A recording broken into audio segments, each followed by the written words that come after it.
Hello everyone, আশা কৰো আপোনালোক সকলো কুশলে আছে। আজি আপোনালোকৰ বাবে লৈ আহিছো এটা মিল্ক পেৰা ৰেচিপি।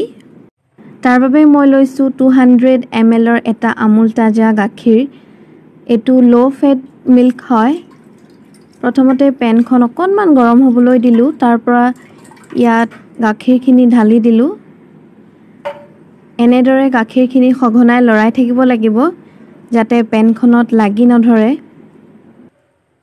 এনেদৰে সঘনাই লৰাই থাকিব লাগিব আৰু যিখিনি পেনখনৰ কিনাৰত লাগি গৈছে সেইখিনি এৰুৱাই থাকিব লাগিব। যিহেতু লো ফেট মিল্ক হয় সেইভাবে অকনমান সময় লাগিব।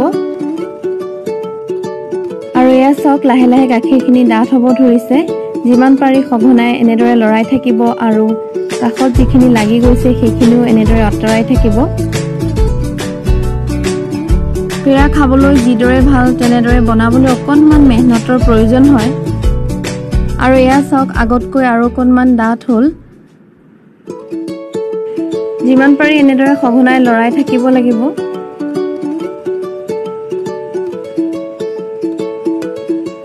আৰু অকনমান ক্ৰিমি কনসিস্টেন্সি আহিলে ইয়াত মই চেনি দি দিম।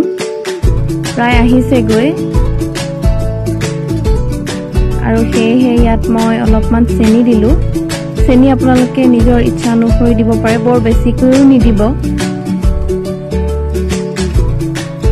আৰু এতিয়া দিছো অকনমান ঘিউ। ঘিউ আৰু চেনি দিয়াৰ পাছত আকৌ এনেদৰে লৰাব লাগিব।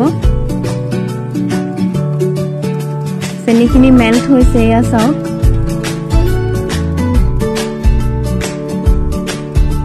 আৰু মিশ্ৰণটো লাহে লাহে ডাঠ হ'ব ধৰিছে।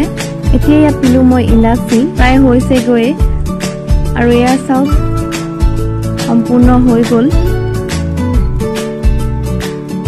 এতিয়া এইখিনি মই বেলেগ এটা পাত্ৰত উলিয়াই ল'ম আৰু 2 মিনিটমান সময় অকনমান ঠাণ্ডা হ'বলৈ দিলো।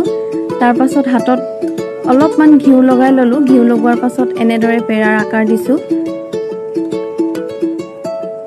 আৰু এয়া চাওক পেৰা খাবৰ বাবে সাজু হৈ গ'ল।